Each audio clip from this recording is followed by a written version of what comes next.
welcome all of you to this very exciting session. Thank you to the panelists for being here. All the introductions have been done, so half my work is done for me. I'm just going to jump right into the session. I just want to start by saying I'm really delighted and honored to be a part of this Bollywood narrative session, where we are going to talk about Bollywood, but we will go much beyond Bollywood to talk about connections between the written word, the screen, how things sort of travel across art forms, across languages. And I'm really excited to be here with the three people who have inspired me greatly. There's Vishal sir, whose movies have, of course, inspired all of us. And as a literature graduate myself, who was obsessed with Shakespeare at one point, I really grew up just completely mesmerized by the way you adapted them to the Indian context. I still, when I introduce your work to other people, I still talk about how you convert Shakespeare's witches in the Macbeth into police officers who are astrologers in the Indian context. And I think that's one of the most brilliant strokes of genius on screen. Kunal Basu, a writer, I actually saw your session in 2008 at the Jaipur Lit Fest, where you were in conversation with Aparna Sen, who went on to making a movie from your story, The Japanese Wife. And I remember that session very vividly. It was a brilliant session, and I watched the movie, I read the book after, so it's really, really a privilege for me to be here with you today. And then there's Singh Choudhary, who is a translator, writer, journalist, novelist, now screenwriter, scriptwriter, has been a friend and mentor for many, many years. So it's always a delight to be in a session with you. I'm going to jump right in and start talking about adaptations, because I think that's one thing that binds all of you together. And maybe one by one, you can all come in and talk about your experience with adaptations. Maybe Vishalji, we can start with you. You've always been involved in adaptations of some form or the other. Of course, we all know about Shakespeare adaptations. There's, of course, the Ruskin Bond adaptations into Saat Khoon Maaf for the others. There's now you're working on Agatha Christie. You've also done Charan Singh Pathik into Pataka. There's A.K. Ramanujam, which turned into the opera. You've also been involved in some adaptations with Gulzar for Alice in Wonderland and Jungle Book, at least in the music sort of way. So I just wanted to know what draws you to this process, and what are the challenges that you've particularly faced in sort of creating these adaptations? So I'll hand over to you. I think what draws me is actually the necessity and a little intelligence, because I know that I can't be that genius, which is lying over there. So it's that you understand the kind of depth you have as a writer or as a person or as a creative person. And when you write on your own and you can see the difference, of course I can never be a Shakespeare. And his work is lying out there, out of copyright, available. So it started from there. And then I started looking for, more work. I did one Brecht also. Mr. Puntila and his Man Mati as Matru ki Billi ka Mandola. So it actually started from there. And then this quest, it never stopped. And then Ruskin Bond. And the challenges, I think the main challenge is in adaptation is that how to match the original work's genius, and how to come in parallel with that, and the people are going to judge you for that. Fortunately for me, what happened when I was doing my first adaptation of that was my second film, Maqbool, which was based on Macbeth. At that time, I thought that nobody's going to take me seriously, and the kind of, the advice and the reaction I was getting from my fellow producers in Mumbai at that time, that they used to tell me that don't put Shakespeare's name on your script, you will not get finance, because people will think it's something so literary that it will not be entertaining. So that kind of feeling. So I thought it will not be seen beyond India or beyond Mumbai. So I took whatever liberty I wanted to take with the Bard's work. That way, I was not burdened with, his name and his work and his personality. And later when, it was the kind of reception it got worldwide, I really used to wonder that, I took this kind of liberty, these things could have gone wrong. But that's where I got this mantra that, that I have to be very honest to the soul of the work rather than the text of the work. So that's what, that remains the challenge, however conscious you are, or you may be, but you may go against the soul of the original material. It's amazing that you went from not caring finance to that to, in yesterday's session, you called Shakespeare your fixed deposit. So you said that whenever I don't have something to do, I'm just going to go back to it. It's always That's what I earned, that's what I earned. Yeah. Oh, that's an amazing journey. Thank you. Kunal, I'll move to you. Your short story, Japanese Wife, as we discussed, was turned into a film. So I just wanted to understand what was your experience, just sort of, about this connection between the written word and celluloid. What did you think of this process of adaptation? Thank you. I have to say, Bollywood is a mysterious place. It's a mysterious place from the point of view of a fiction writer like myself. The journey of a book from print to celluloid goes through very difficult terrains, and oftentimes the journey is curtailed. So let me give you the example of how The Japanese Wife happened and some other thoughts. So I met Aparna Sen at a party in Oxford. I knew her by reputation, but I had never met her. Okay. And she had read a few of my earlier novels, and at the party we started a conversation, and she said, I would love to make a love story. Except that all love stories have been written and done, right? Romeo and Juliet and all of that, etc. And I said, no, hang on. I think I've written a love story which is very different. Now, I wasn't pitching a story for adaptation. I was having a conversation. And she said, okay, go on, tell me. So in a room full of people, in about 5 minutes, I told her the story of The Japanese Wife. And she said, oh, have you sold it to anyone? Now, at that point, I didn't know what selling a story meant. I mean, I thought one sold one story to a publisher, right? And she said, no, have you given film rights to anyone? I said, no. And then, of course, she read the story, and it took on a life of its own. Right from the beginning, I was very clear that the film is her work, not mine. Okay?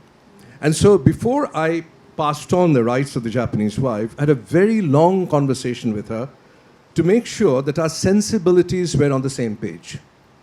That I saw the characters, that she saw the characters in a very similar light as I did. Okay? And also the progression of the narrative. And once I was convinced of that, she said, well, will you write the screenplay? I said, absolutely not. Okay. And the reason for that was, see, in my other life, I'm a professor. So if I tell a student, look, this is a very good essay, now I want you to correct it, I want you to make some additions and, and changes and resubmit. Usually the second submission turns out to be rubbish. Because by then, the person has exhausted his or her passion. So once I've written The Japanese Wife, I've exhausted my passion for this story. Okay? And now it's the passion of the filmmaker. So she took it on from there, and we would have some conversations as she was writing the screenplay. I would provide my thoughts, but as far as adaptations go, it was really her work. But let me just finish by coming back to the point about adaptations. The gentleman sitting to the right of me is an exception, in the following sense, that he is an avid reader and a sensitive reader of literature. My limited engagements or interactions with Bollywood tells me that people don't read, let alone a novel or a 4-page abstract. There is a term which is popular in Bollywood, Vishal, I'm sure you know about that. It's called a one-liner. Yeah? So you're talking to a director or a producer, and they will say, what's the one-liner for your story? And normally eloquent, I'm usually struck silent. Okay? So the challenge of adaptation from the perspective of a writer of fiction remains. That's a really interesting perspective. So one-liner is like an elevator pitch, is it? It's like the equivalent of an elevator pitch. Okay, thank you. I'm going to move on to Anu now. I know you've been a part of writing some of the most brilliant shows that have come out recently, Aarya, Grahan, Scoop, which I just watched this week. And even some of the films that you have worked on as a writer, they've all been adaptations of some form, including the very exciting Hindi adaptation of The Great Indian Kitchen, the great Malayalam film that you're working on now. I'm really excited to watch that. So what does it take for you to create fresh characters out of existing material? What are the sort of challenges that you have to face with that? Unlike the other two geniuses here, I am somebody who actually is the second step into the process, where somebody already has identified that material, which takes away the responsibility of looking at a material. I mean, I am very good at, I call myself Gadha Majdoor, which literally means somebody who can do the donkey's work very well. I'm a great rewriter. So all these material actually, all these shows and films came to me purely because of the background that I'd had in writing, publishing, translating, journalism.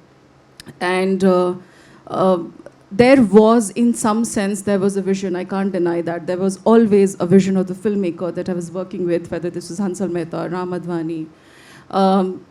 So all I had to do was work on the characters, because the context also in some way was defined.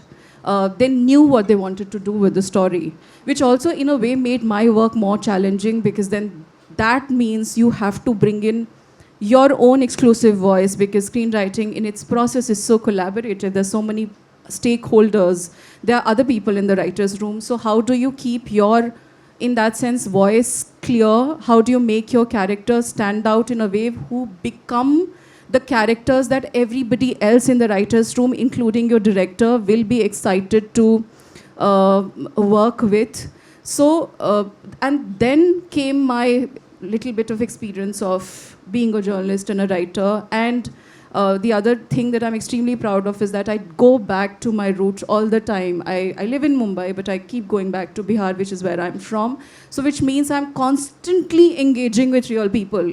Literally a lot of engagement, probably 6 months of my life in a year. If I'm writing 6 months, I'm really just on the field talking to a lot of people.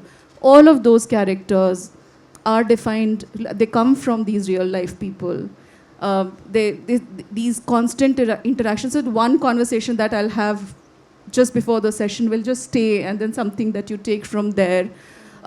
So yes, I'm not a very good reader of literature probably, but the only thing that I have as a strong skill is observation, and that helps me create characters. So for example, Great Indian Kitchen, which has had, it's set in North Indian context, so I didn't have to go anywhere. I just had to look within my home, and there were so many women around me who just gave me so much to just make that character so much more layered and nuanced. So that's where all these characters come from, especially female characters.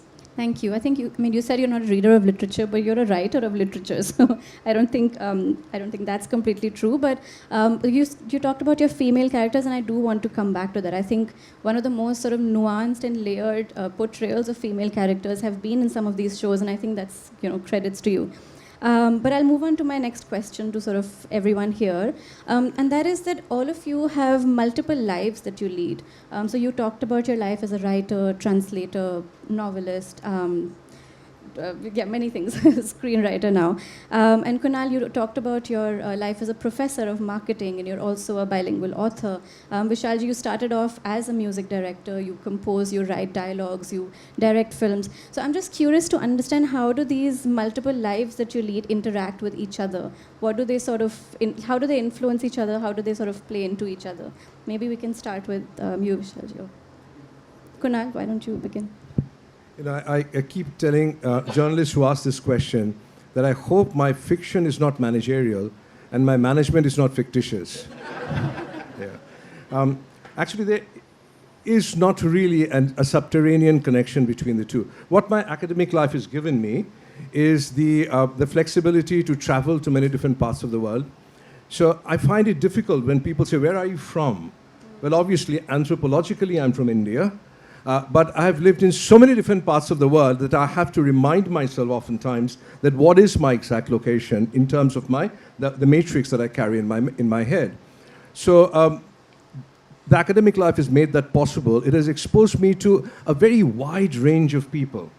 Okay, because I'm a professor of business, it's not simply students in the classroom, but also practicing executives in many different parts of the world, in New York, as well as in Jakarta, or in China, or in Cuba. And so I think it has added on to the repertoire of what then manifests itself or could have manifested itself in terms of my writing. What it has certainly done is that it has led to what I would loosely call global fiction.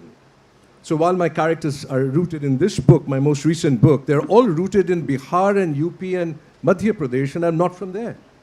Okay, I'm from Bengal, but it's, all my characters are from North India. But also equally, there are characters and parts of my story that are set in China, in Portugal, in Africa, and many other places. So I think that's been the kind of connection, not a direct connection, but a subterranean fertilization of the imagination that has led to my writing. That's brilliant. Thank you. Anu, would you like to come in first? I just keep it very, very simple. I just identify the skill set each form that I have had the good fortune of engaging with gives me. So as a journalist, you fact check, you do your research, you go in the field, you report. That's what I borrow from there. As a translator, you learn to detach yourself because you're transcreating. I mean, there is a great work which is already there and you're translating it into another language. So while you're being true to the source material, you also have to find the right rhythm and the meter in which the translation will happen. So it is creation in a way, but without the burden of actually recreating the whole thing all over again. So it helps you step back and look at the source material very differently, not just as a reader, but also as a writer. So then that's what I borrow from there. As a screenwriter, the greatest life skill that I have learned is collaboration. I always thought I could only write in solitude, but it's such a great experience to be in some of the most vibrant writers' rooms with some of the most very, very bright minds, fresh ideas, and how do you actually bring all of that together in a way that it becomes a unified voice? So collaboration is something that I learned from there. The art of letting go is something that inherently writing teaches you. So that's another skill set that I learned from combining all of these forms. Collaboration is a really good one. Thank you. Vishalji, would you like to? I think in a normal day-to-day life, we live multiple lives. So not just the creativity, I'm reminded of a couplet that I'll say it in Urdu, then you can translate it for me, that शौहर बेटा बाप सवाली और खुदा शौहर बेटा बाप सवाली और खुदा एक दिन में कितने किरदार निभाने हैं या husband, a son, Savali, what we'll call Savali, one who asks the God and the God yourself, how many characters will I play in a day?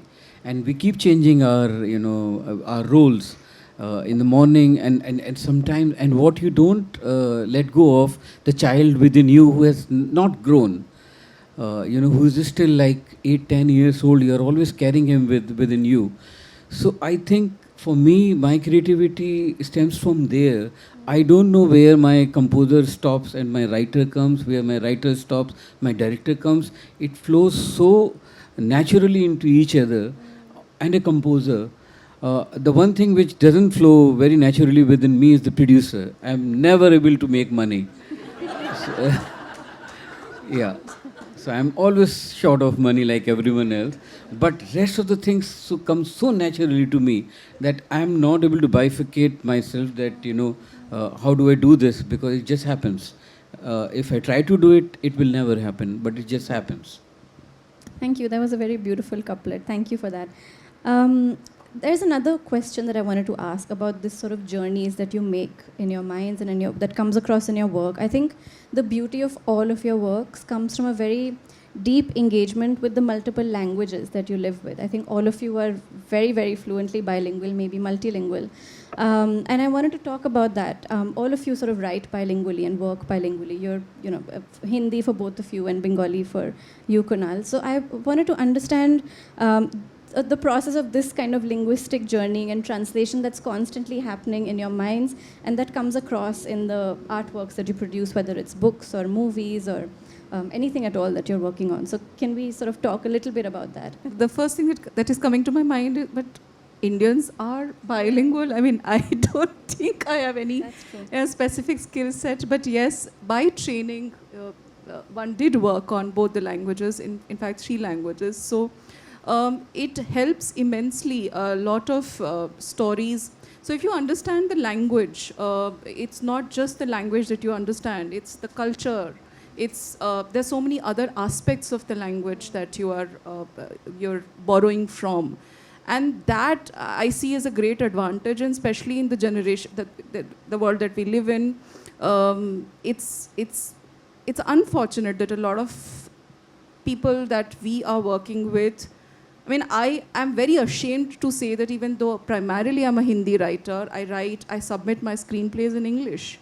And I should not be doing that. And I write my dialogues because that's what the industry norm is, in Roman script and not in Devanagari, which really pains me. But, I'm told that 500 people for whom you're creating the roadmap for the script, they do not know the language. They can't read Hindi. So, but I wish there was more engagement language, because language, which a lot of other industries do. Marathi, people write their scripts in Marathi. Bengali, I'm sure they write in Bengali. Other Indian languages, everybody's working in their inherent language. We are constantly translating. So it's just so strange that I'm thinking in Hindi, then writing it in English, and then I'm translating it back into Hindi. But that's how it is. But the advantage that you have is that you're bilingual, so then you just can communicate certain things in a better way, better than your peers. And just by association that I personally, that I have with literature, Hindi literature especially, it just becomes so innate to what you do all the time. So then some very basic things like dialogue writing, in that sense, just come a little bit more naturally to you. It's more seamless, more effortless, because you know the meter and the rhythm very inherently. I mean, just purely because of the engagement with both the languages. So that has been my experience as a screenwriter, as a bilingual writer. Thank you. Kunal, are there any challenges that you face while writing in both languages? I do not translate. Yeah. I believe that I'm fortunate enough to have grown up in a world, and a person of my generation, and I have 2 literary streams flowing within me. And it's not really about writing grammatically correctly in either language. It's about engaging in a literary sense with the story that I want to tell. So let me give you some examples. The Japanese Wife is set in the Sundarbans, right? And it couldn't be more Bengali than the Sundarbans, right? The story was written in English. Why? Because when the story appeared in my mind, the first line of the story came to me. She sent him kites. She sent him kites. And I knew I had to write the story in English. Equally, I have a novel in Bengali called Tejoshini or Shabnam, which has now been translated and published by Picador. It's called The End Game. It is set in Iraq after the death of Saddam Hussein in the theater of war. And it's about 2 Indian women, a journalist and a prostitute, who find themselves as friends, who encounter each other, who meet accidentally in the theater of war, and they become friends. It's a friendship between 2 women. Okay. Now, my agent here had oftentimes said, well, you should write this novel in English. It's a global novel, right? 2 Indian women, Iraq, war, the American army, and all of that. I couldn't. Because when I was researching for this novel, when the story appeared to me and I was researching for this novel, I met a whole lot of young girls who had been trafficked from Bengal. And when I went to interview them and I went to talk to them and find out about their very difficult and tragic life journeys, the story appeared to me in Bengali. Okay? I never translate. My publishers in both Bengali and English have said, well, why don't you translate your own works? I said, actually, I hate translations. Okay? Unless somebody else do that. Okay? So when I'm in my English stream, I'm immersed in my English stream. When I'm in my Bengali stream, I'm immersed in my Bengali stream. Thank you. That was really interesting. Vishalji, would you like to comment on this? Yeah, I'll say what Anu is. I'll second that, because we are actually the problem or the beauty in India is, like there's so many Indias within an India, and the dialect changes, the language changes. We have so many, languages. But then what happens in Bollywood, because the Bollywood narratives we are talking about, that we only converse in English and we make Hindi films. So this is really sad, and like I am a Hindi person, I am a Hindi bhashi, and I love to read in Hindi in my own language.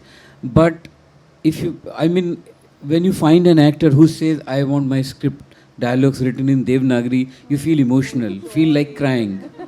Oh my God, you found someone who can read Devanagari. Otherwise, everyone is like they want to read it in Roman, and the effect of that is so severe and so deep that we are losing the purity of the language, because this some nuances like nukta of Urdu. How do you pronounce that, and how do you write that? First, Devanagari is such a scientific language that you speak what you write. No other language gives you that kind of confidence that you can't go wrong. You can write anything and there's no change of pronunciation. But because we are now writing our scripts, I still write with my hand and in Devanagari, and then in fact the final draft, the software on which we type our script.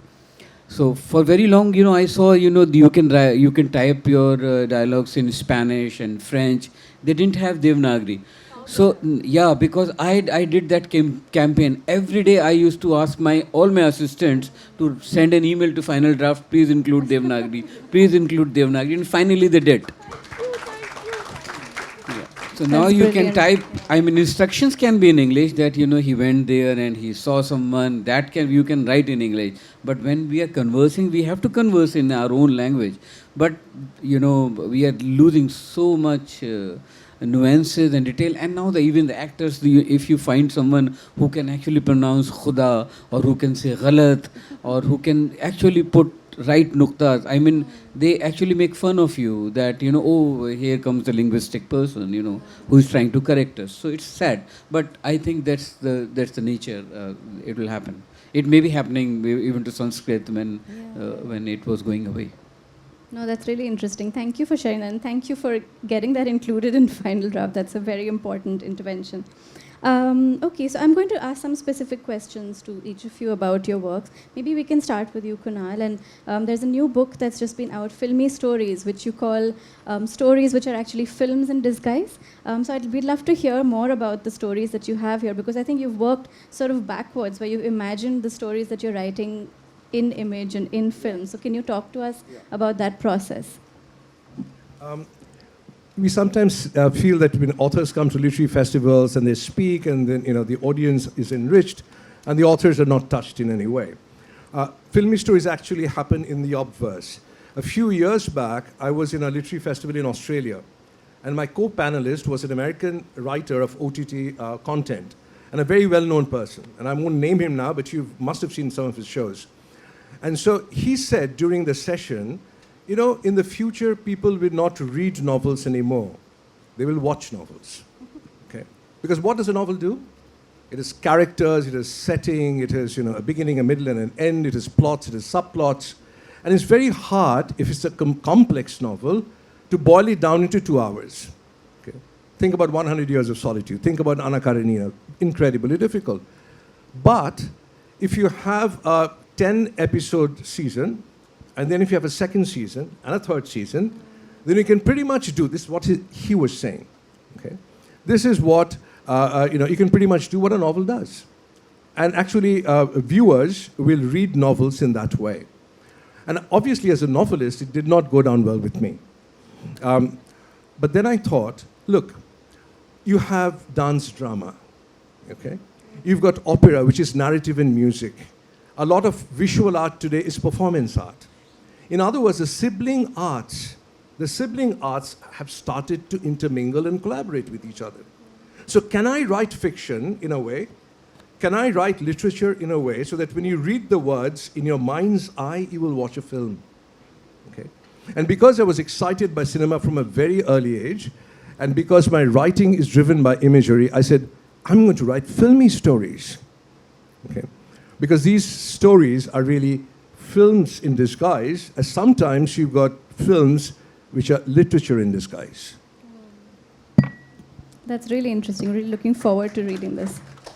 Thank you for sharing that. I'll move on to Vishalji. And I have read all those stories. They're okay. beautiful. Oh, amazing. They are. I mean, it's a title to attract the person who is not interested in the stories. Yeah. So to say that you'll see a film, but there's a literature in it. Every story has such a deep, beautiful message and the mood.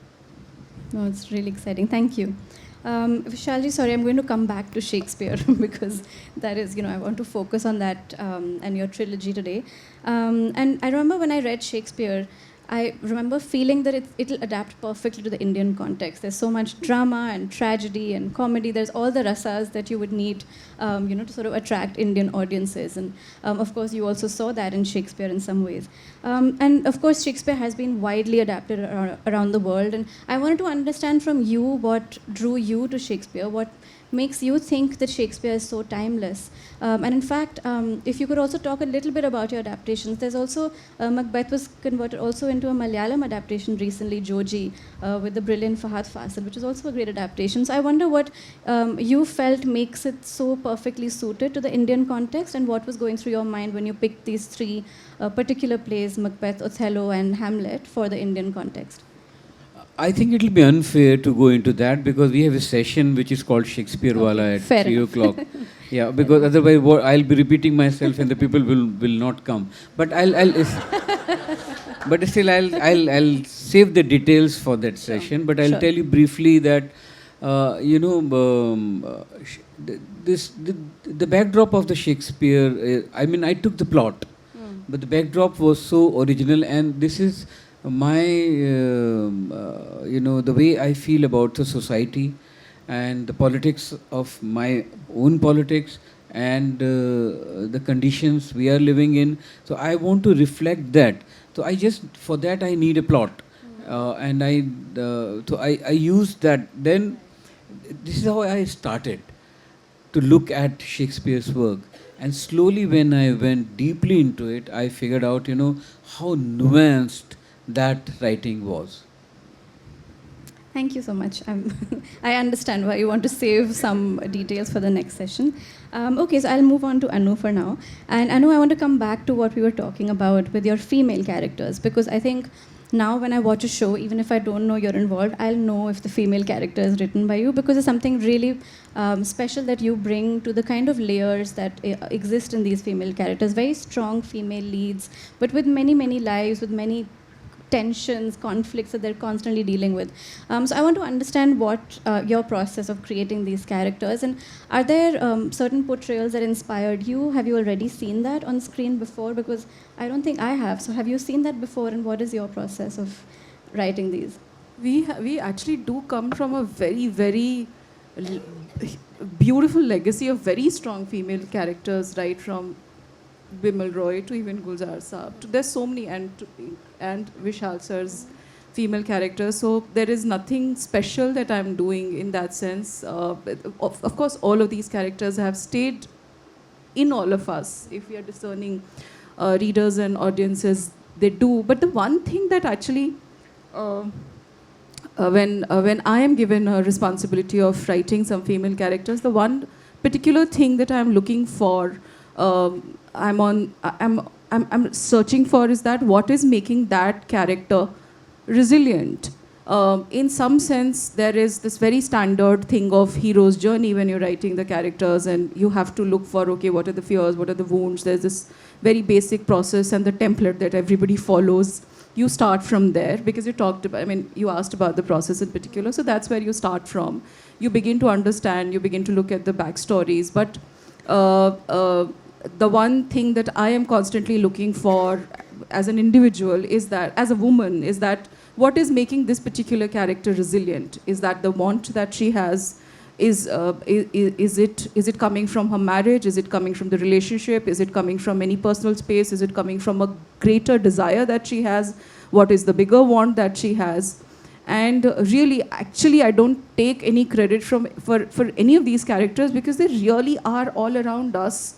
Look at, each one of us has this incredible story of resilience that we all know of our mothers, of aunts, our sisters, of friends, colleagues. We just have to borrow from there, and all I do is maybe just give it a structure, the structure that you have to follow in the process of character development. That's all that I do. The basic, I think, in terms of, like I was just telling one of our friends here who's in audience, he was talking about Scoop, and I said that I don't have much contribution. It already had a great lead writer and a great director. But what I can tell you is this: if you've seen the show, there's a Bindi sequence that's there. And whoever has seen Scoop, you must watch it. It was apparently trending at worldwide at #1. So that's my contribution. So that little thing, that's what I bring in from the experiences that I have had. So just these little things which are all around us. And that's it. Just keeping your eyes and ears open, and just be extremely grateful for the fact that we come from a culture of very, very strong, even from a mythology, very, very strong female archetypes. So let's just borrow from there and build from there. Thank you for that. Vishalji, I'll come back to you and ask you also about your inspirations. We talked about your literary inspirations, but I also want to know about your filmy inspirations, where whom you draw inspiration from, whom you watched while growing up, or who were the people who inspired you to make the films that you make today. Actually, my initial introduction to cinema was Bollywood, because at that time, only we used to get very few Hollywood films released in theaters. It was even before the video cassettes came. So, and I wanted to be a composer, and I never wanted to be a filmmaker. I didn't know that I'll become a filmmaker one day. So it was all those, commercial films of that time, from Manmohan Desai to, Manoj Kumar, to everyone. All those films were my favorite films. And then later, when I grew up a bit, and I watched Gulzar Saab's film, and I was in love with his poetry and the kind of songs he wrote. And from there, when I became a composer and I got my first break with him. So my journey as a filmmaker started from once I have achieved success as composer. And it was my first film, Marches. So I remember there was a film festival in Trivandrum, International Film Festival of India, IFI. And that time it used to travel to the various states. And I went there with Gulzar Saab to take marches. I escorted him, and that's where accidentally I happened to watch Kieslowski and the Decalogue of Kieslowski, and that's where it opened my eyes.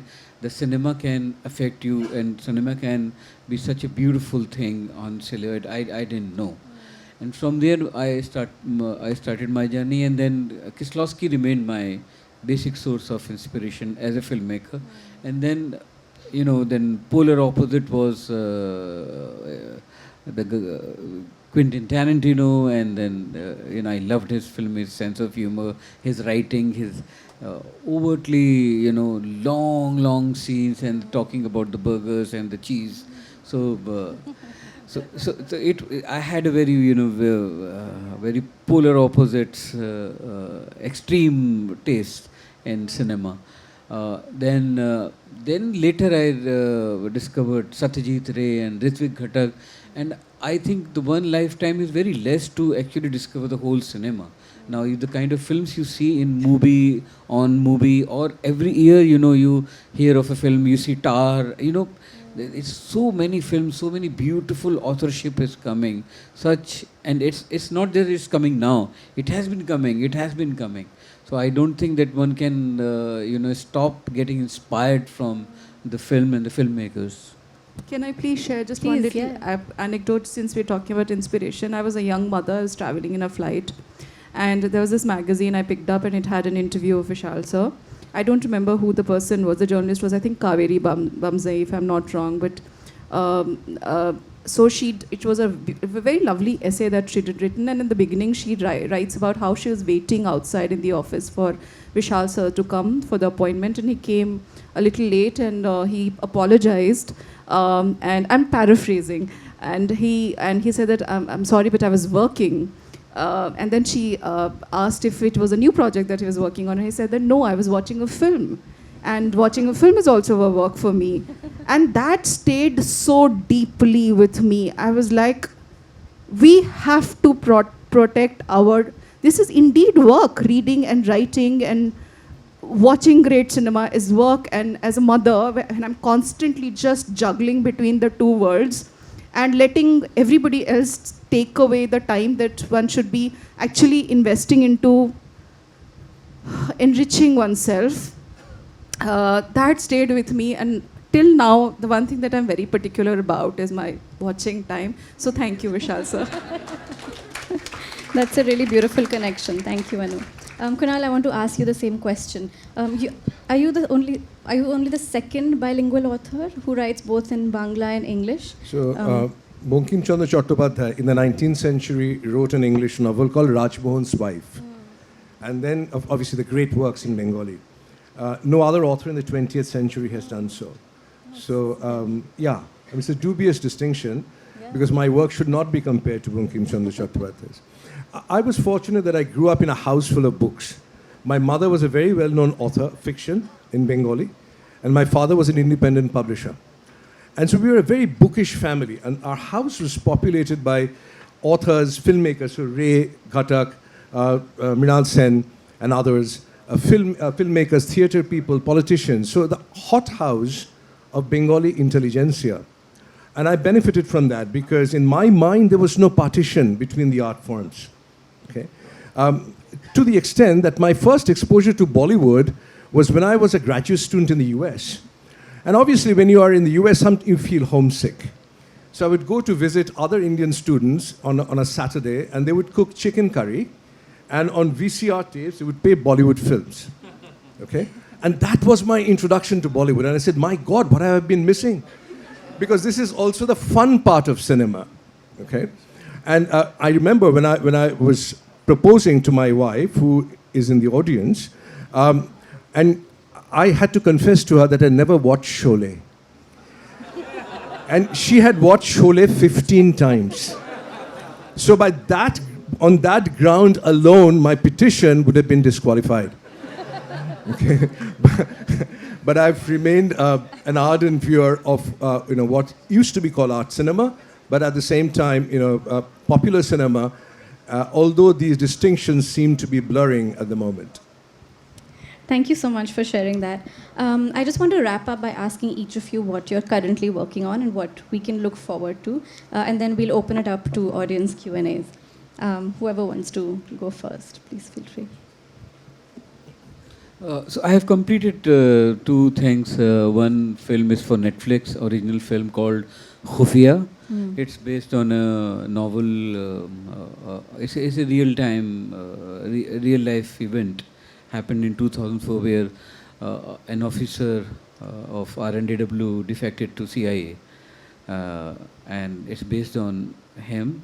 And the other thing I have just completed is Agatha Christie's. I've adapted Agatha Christie's novel, The Sitterford Mystery. Amazing. We're really looking forward to both of those. Kunal, would you like Well, to... this book, Filmy Stories, came out a couple of months ago. Yeah. And I've started work on what I think might be a novella, but which is set in the Himalayas. Okay. Exciting. Anu? As a writer, you're bound by NDA. But I will still try to. There's some releases which are hopefully coming this year. There is an adaptation of a Bangla film that I have written. The Bangla film is called Poshto, and the Hindi adaptation is called Shastri Viruddha Shastri. It's a family drama, family courtroom drama. In fact, it's a lovely story, bit of father-son relationship story. Then the other film that hopefully will release this year on Netflix is called Happy Teacher's Day, which I have co-written. Then there will be Aarya 3, of course, that I've been a part of. I've had the good fortune of being a part of all seasons. And I will also be, I'm also in the writer's room of Delhi Crime Season 3. I don't know how many of you know about it. So yeah, some of these things. And the Great Indian Kitchen. And the Great Indian Kitchen, which will be called Mrs. In Hindi, and it'll be releasing hopefully in August, September. And also, I've just finished work on my novel, so hopefully that will also come here this year. That's a lot of things. Thank you so much. That's fabulous. I'm going to open it up to audience Q&A. So if there's lots of hands going up. There was a first hand there. If you can just have. Kunal sir, a question for you. I know that you said you don't do translations, etc. I'm multilingual. I can do English, Hindi, Malayalam, Tamil, etc. So it doesn't help because my reading in English is much, much faster than my reading in any of these languages. You mentioned your mother being a Bengali author. Would you do the honor of like translating any of the works so that people like us could read? I mean, in a lot of Indian languages have beautiful books which is inaccessible to majority of Indians. Would you do the honor of like at least like from your mother's work, for example, or any Bengali? Actually, my writing has my novels, Bengali novels, have started being translated into English. First one of them is out. The other three are under contract, so they should be coming out quite soon. It's a very sensitive question that you've raised. I mean, as a son, how can I say, I will never translate my mother? Okay. And although she's not with me, she's probably observing the British Library from somewhere up there and saying, what? Okay. So I'll give it a shot. Thank you for that. There's one question here. Just behind you there. Yeah. Hi, I have two short questions if you don't mind. Was it a conscious decision in any way to center your narratives around female characters? I would be very interested in knowing that. Or even rewriting them in a certain way, as you put it. And sir, I'm a huge fan not just of your films, but also of the way you sing. Oh, Sathiri being one of my favorites. But my question is related to adaptations, if you may. We love the liberties that you've taken with, whether it is Shakespeare or Brecht. But is there also something, I mean, we always say this, that there's something that's lost in translation or in adaptation in one way or the other. Is there something that you also try to save in order to create that sense of belonging with the original author as well? That's it. Thank you. Thank you. Yes, it was a conscious decision. If we as women don't tell more women's stories, who else will? So, yeah. Thank you, Anu. Oh, yeah. Actually, you lose something when you are adapting someone's work, but then it becomes a question. What is important to you, and it's a very subjective thing. Then that what you want to say. Like now, when I look back at my work, I feel differently for various things that I could have. Maybe I could have done this. Maybe could I have done that. But that will remain with that's a human nature. It's never happy with what decision you take. What you don't take, you are always, regretting that. Thank you so much. There's a question here and then here. And we'll keep the questions short so we can get as many in here. Hello, sir. A question for Vishal, sir. Thank you so much, sir. It was a pleasure and honor to see you from such a short distance. One of the lifetime things. My question is regarding your movie, Heather. I'm not sure I'm going to get a chance to ask in the Shakespeare Wala session or not. I mean, the adaptation you did is like, I find it, no offense to anybody else's work, but it's the best adaptations I have seen, and I found it more engaging even than the original script, because the Kashmir backdrop you have created is the stroke of genius. And so I just want to say, what comes to your mind adopting to take the Kashmir as a backdrop for such a sensitive and special, I would say, important movie or a book, because Hamlet is like classic.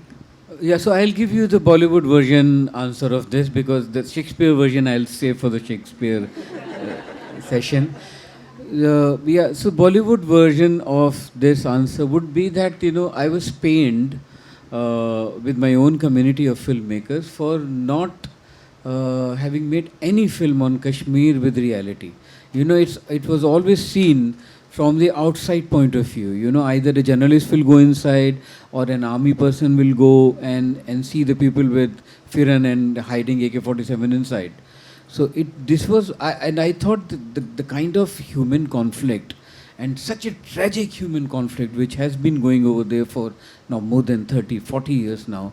And we as filmmakers, it becomes our responsibility. We are the we are the journalists of our times, and we have to reflect our times, and very honestly, even if it pains us, it pained me in various places when I was writing either, that whether to leave my the person who thinks otherwise as a countryman of this, should I be writing this dialogue or not? But then as a filmmaker, you have to go beyond boundaries. You have to go beyond languages. You have to go beyond yourself. Even whatever you think is right or wrong is a different thing. So this was the reason that I have been looking for a subject which I can place in Kashmir and talk about, not take a political stand, but what do you do when you make a film in Kashmir? You have to, however you try that, you won't take a political stand. It comes out in some of the subconscious manner, it comes out. But this was the reason, that to go and see the people see the inside out. What's the life of a person who is living in the bunkers and the shadows of AK-47s for all their life. And that's where, the Basharat Pir's book helped me, and I held his finger and I went into Kashmir and felt the Kashmir the way it was shown. That's amazing. Thank you. There was a question here. Yeah. Hi. So Meera Sayar, when she won the awards at BAFTA, her Lifetime Award, she talks about representation. And she talks about people in front of the camera and people behind the camera, and how you can't have greater diversity unless people behind the camera look different, feel different. And so my question is around diversity and representation behind the room, and so how we're ensuring greater diversity, how are writers' rooms actually representing India, and then the other questions around creation and creativity. So how are you as creators going beyond just writing as a man, a female character, an upper caste, a Dalit character? How are you ensuring women write female characters? How are you ensuring Dalits write their own stories? How are you ensuring adaptations are not just about Shakespeare, but actually untold stories, which we don't hear anymore? Thank you for that question.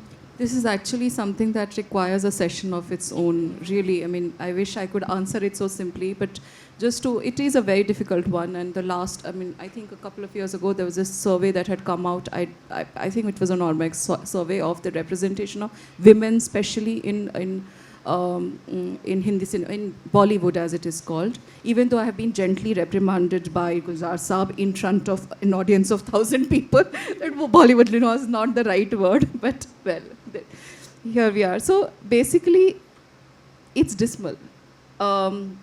Writers, in fact, female writers actually are now about 15% of the entire workforce, screenwriters, whereas other technicians such as editors are better, I think about the same 12% to 10% to 12% range.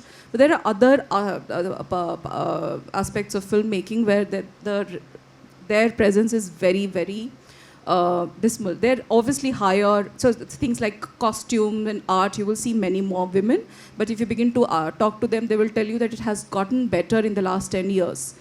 10 years ago, there was very, very little representation behind the camera. We, of course, have very, very strong female directors also now. And not just female directors, very, very strong other different voices, different diverse voices coming in storytelling.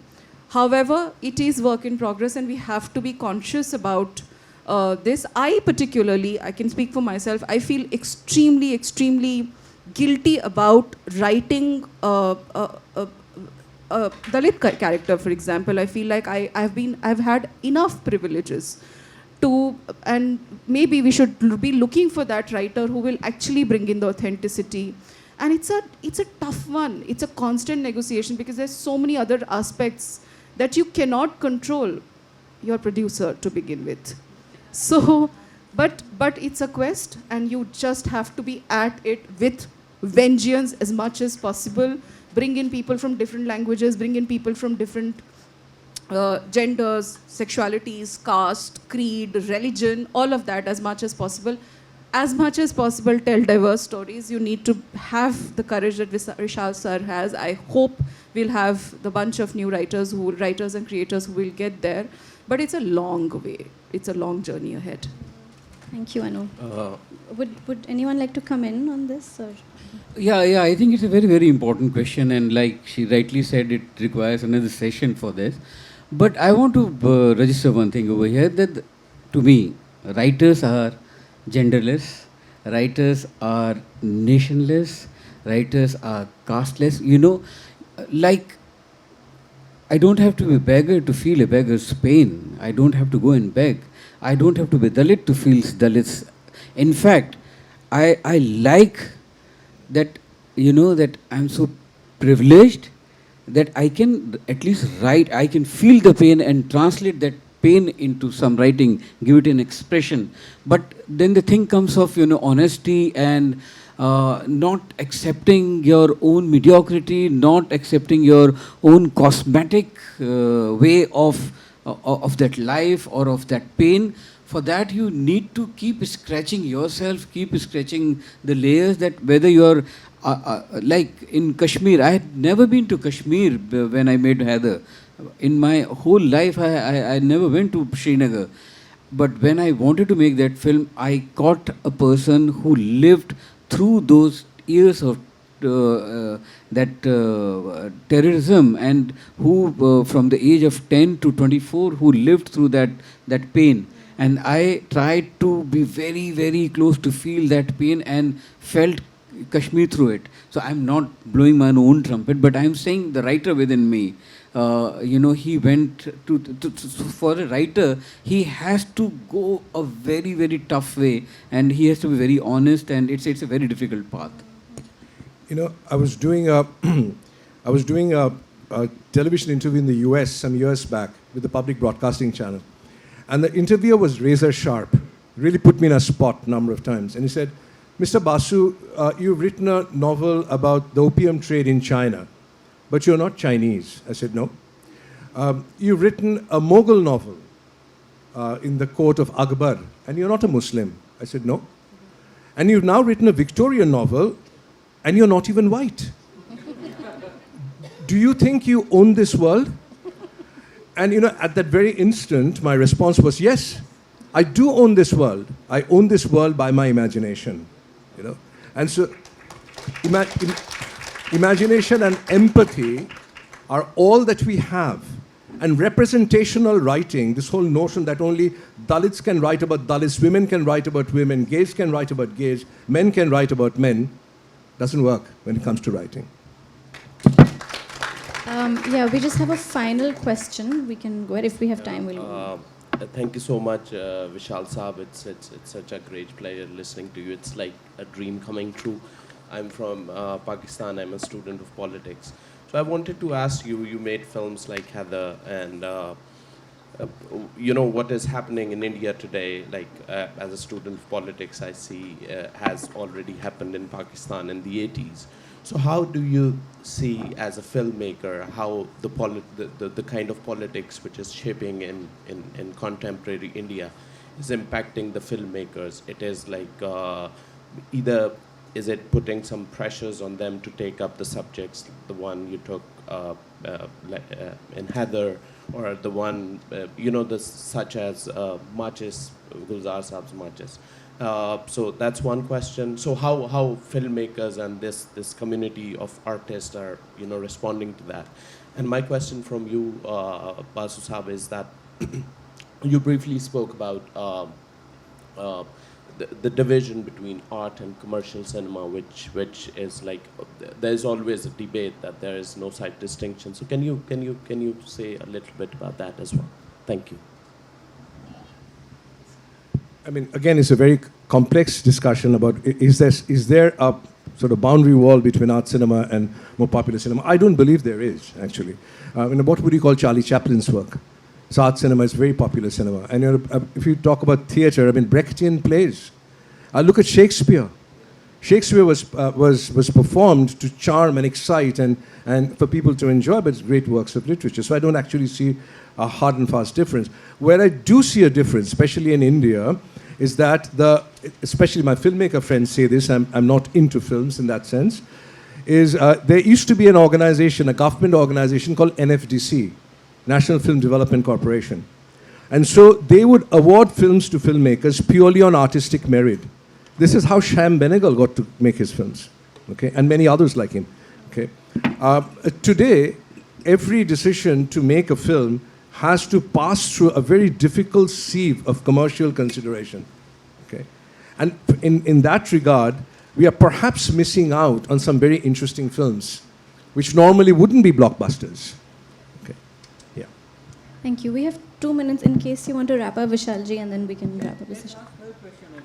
Asking. Okay. So we can answer for both. We can just do it all very quickly. If we can quickly get to the question. I'm a Czech retired doctor, and I wrote a novel in English 2 years ago.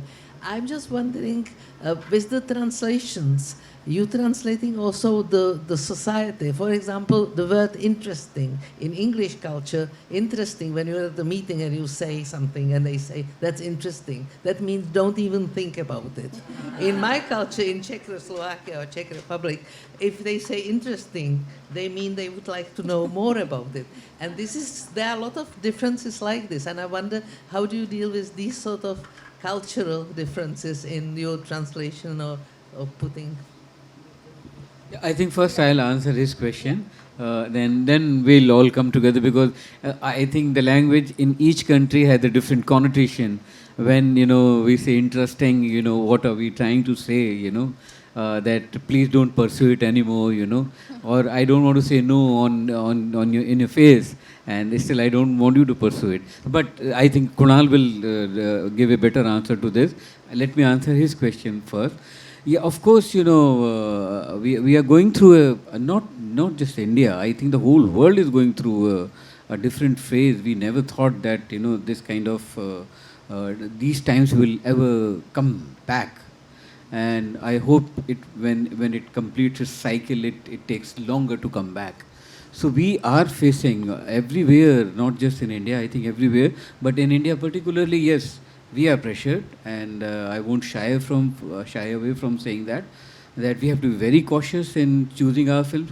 In fact, now we don't even have to be cautious, because we don't get the money to the kind of films we want to make. So we don't have to be cautious in choosing our subject, because we won't get the money. So it's a very very different scenario. But I think it happens, and this too shall pass. And the films we are getting a lot of material on which we'll be making films later. This is the material for the future generation filmmakers to come. Yeah, we have every year we see film on the World War II, on the Gestapo, or and the concentration camps. Every year we see. So I think I'm jealous of the future filmmakers. They are going to get such good material we are leaving them with. Thank you so much, Vishal sir. So I'll just quickly answer. Sorry, yes. Thoughts, yeah. So very interestingly, interesting word is translated in Hindi/Urdu as dilchasp, which literally means something that tugs at your heart. So all you do when you're translating is that keep the context in mind. I mean, that's the simplest way to answer such a complex question of yours. I hope that helps. Thank you so much. Okay, so we'll wrap up here. Thank you so much. I'm so sorry. But thank you for being here, and thank you to the panelists for such a wonderful discussion.